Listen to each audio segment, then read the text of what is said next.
नमस्कार दोस्तों, आज की कहानी में आपका स्वागत है। आज की कहानी का नाम है ईश्वर बड़ा ही दयालु है।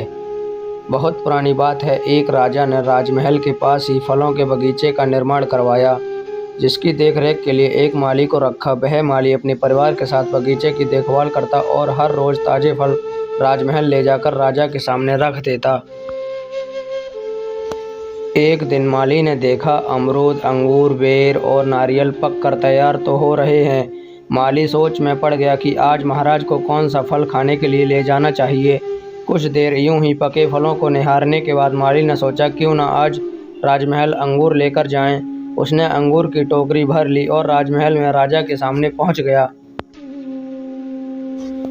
राजा अपने निजी विचारों में खोया हुआ था। माली ने रोज की तरह टोकरी ले जाकर राजा के सामने रख दी और पलटकर कुछ दूर जा बैठा।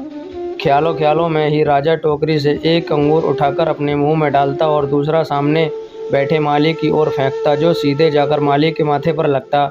जब भी अंगूर माली के माथे पर लगता तो माली के मुंह से कुछ शब्द निकलते, ईश्वर बड़ा ही दयालु है।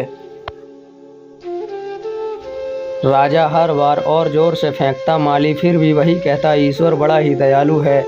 कुछ देर बाद राजा को आभास हुआ कि वह क्या कर रहा है और उत्तर क्या आ रहा है। राजा अपनी वास्तविक मुद्रा में बैठ गया और माली से पूछने लगा, मैं तुम्हें बार बार अंगूर मार रहा हूँ और तुम फिर भी यही कहे जा रहे हो कि ईश्वर बड़ा दयालु है, आखिर क्यों? तो माली ने हाथ जोड़कर विनम्रता पूर्वक कहा, महाराज, आज बगीचे में नारियल, अमरूद और बेर भी पककर तैयार थे, लेकिन मुझे लगा कि आज क्यों ना अंगूर ले चलूं। यदि आज मैं आपके लिए अमरूद, बेर या फिर नारियल लेकर आता तो इस समय मेरी स्थिति क्या होती। इसलिए मैं हर बार कह रहा था कि ईश्वर बड़ा ही दयालु है। अब राजा को अपनी गलती का एहसास हो चुका था। ठीक इसी प्रकार ईश्वर भी हमारी मुश्किलों को सहज ही आसान बना देता है, किंतु फिर भी हम ईश्वर को दयालु कहने की बजाय दोष देने से ही नहीं चूकते हैं।